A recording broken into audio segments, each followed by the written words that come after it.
Now, actually, this is probably a bigger one you hear in our culture. You ought not judge. Jesus said, don't judge. Why are you judging, you hypocrites? All right, first of all, let's leave Jesus aside for just a second. What's the problem logically with the claim? Somebody says you ought not judge, you're going to say, isn't that a judgment? Or you might want to say, if we're not to judge, then why are you judging me for judging? But wait a minute, didn't Jesus say don't judge? Nope, never said it. Sure he did, Frank. He said it in Matthew chapter 7, verse 1, the Sermon on the Mount. This is his most well-known sermon. All right, I know it's going to sound odd for just a minute, but stick with me. There are no verses in the Bible. There are no verses in the Bible. I mean, when Matthew was writing his biography, which we now call a gospel, do you think he said, here's chapter 7, verse 1? No, when were the chapter and verse divisions put in? About 500 years ago to help us navigate the text, which is important, right? It'd be really hard to find your way around this big series of books, or this big series of books we put under one binding, if you didn't have numbers. I mean, imagine if you didn't have numbers in your Bible and Pastor Jack didn't have numbers in his, and one Sunday morning he just got up with this big book and he opened it and he looked at you and he went, let's go about 2/3 of the way in, let's see if we can find the same spot, right? Like, you couldn't do that, right?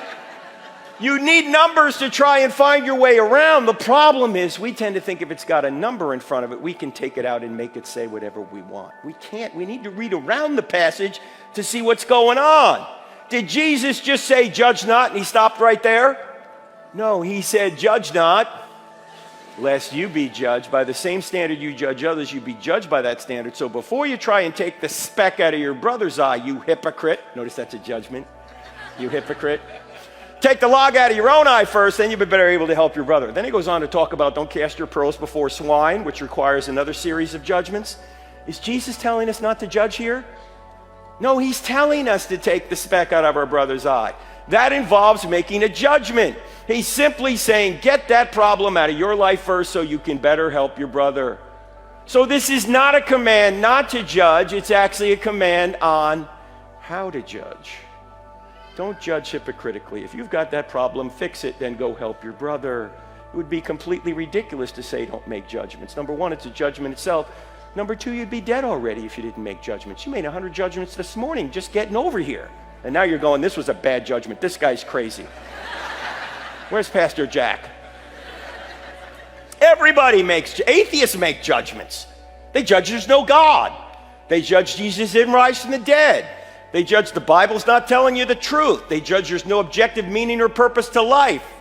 When you die, you're just going to become worm food. It's over. Your life's meaningless. It's hopeless.